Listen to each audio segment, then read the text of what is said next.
难怪《如懿传》当初3次不过审，这些删减片段尺度也太大了。在剧中，陆协酒事件的冲突点似乎并没有那么的强烈。扎龙因为不服老，不顾太医的劝阻，私下跑到魏延婉那里喝陆协酒，喝完以后感觉精力充沛，当场就要白日宣那啥。如懿听说以后，端着醒酒汤就冲进了永寿宫，结果扎龙嫌他太说教，不仅摔了醒酒汤，还任由如懿在院子里跪着。而在完整剧情里，扎龙可比这过分多了，他不仅要青天白日的搞颜色，还拉着好几个嫔妃一起寻欢作乐。在删减的画面里也能看到扎龙被多个妃子环绕的场景，其中还包括了齐刘海、陆慕平，这也就能理解如懿为什么这么生气了。本来扎龙就上了年纪，还这么乱搞，身体怎么吃得消？事后还有一段陆慕平被太后训斥的片段，明明她是太后安插过来的棋子，如今皇上乱搞，陆慕平非但不劝解，还跟着起哄。这段剧情应该能呼应上后面陆慕平跟魏延婉关系更近的情节，但因为前面的混乱场面被删，这一段训话呢也就没有播出。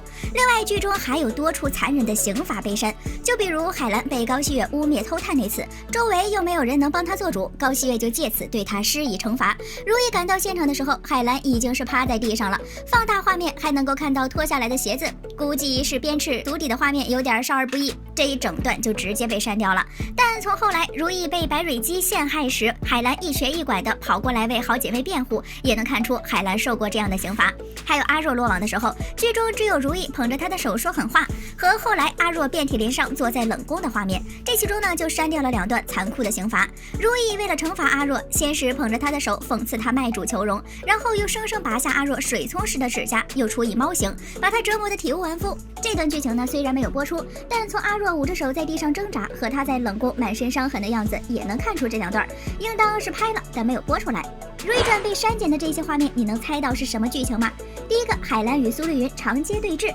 看这服饰，这段应该是发生在郎化丧仪期间。在剧中，整个郎化丧仪过程中都没有海兰与苏丽云的对手戏，而被删掉的这段对峙，在完整剧情里，两人谈话内容与当初芦花局有关。当初二阿哥永莲去世，其实是海兰与苏丽云联手缝制了芦花玩偶和芦花被褥，又借莲心之手放出芦花，害死了患有校正的永莲。但在剧中，这个局直接被删掉了，因此后续跟芦花有关的对话呢，自然也就没有播出。第二个，皇额娘推了熹娘娘。在《如懿传》第1集有一段熹贵妃和皇后的对手戏，当时呢3阿哥被处死，皇后被禁足景仁宫，在4大爷的威严下，弘历也没能把心爱的青樱立为嫡福晋。事后熹贵妃来到景仁宫，以胜利者的姿态嘲笑皇后，落井下石的样子多损呐！而在删减片段中，皇后气得直接把熹贵妃推倒在地。原来龙月没有撒谎，皇额娘她真的推了熹娘娘啊！第三个 CP 粉头陈婉音，小透明陈婉音是真心爱着扎龙的，但她不会争宠，只会默默无闻的在角落里关注着他。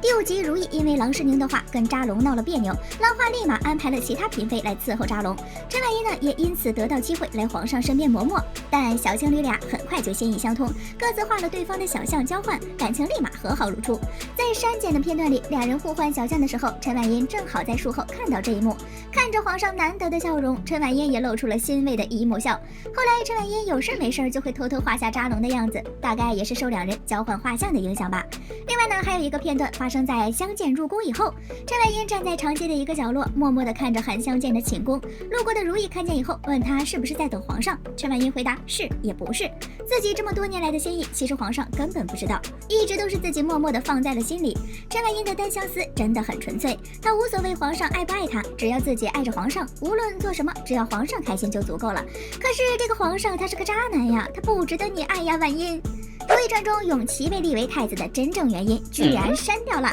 如懿传》里的5阿哥永琪天资聪颖，人品正直，在高段位的亲妈的教育下，一路韬光养晦，直接代替老四永成，成为老父亲心中的最佳皇子。但扎龙呢是个嫡癌，一心只想立嫡为主。永琪那么出色，扎龙也只是把他当一个能办事的皇子。真正让他改变心意，决定立永琪为主的契机，其实呢是一场大火。从删减的片段中可以看到，行宫的一场大火，扎龙困在火中，慌张无措。这个时候是永琪往头上淋了一桶水，义无反顾地冲进了火场救父。正是这一次英勇救爹行动，让扎龙彻底为永琪爆灯，没2年就封了荣亲王，还写下了立储密函，放在了正大光明牌匾之后。只可惜啊，秘密立储没多久，永琪就被魏延婉暗算英年早逝，这立储怕不是诅咒吧？不不过呢，永琪的亲妈海兰也有一段剧情被删掉了。画面中，海兰穿着宫女服饰在屋里绣花，大概是在前底绣房当绣女的时候。这一段镜头应该对应的是扎龙醉酒后宠幸海兰的剧情。可能出于剧本长度的原因，这段剧情呢并没有实际播出。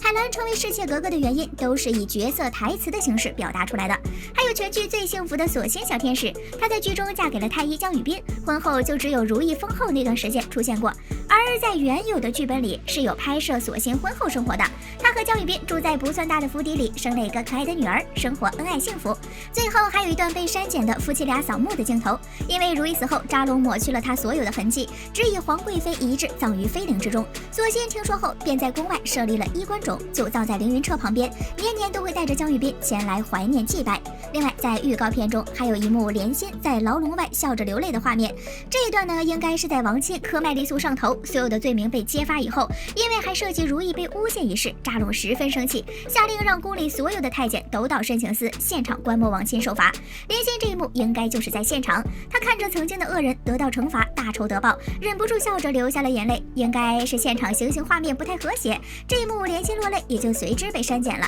哎，好好的小姑娘，一辈子就这么毁了呀！好了，本期视频就到这里啦，宝子们还想看啥？评论区里翻牌的呀！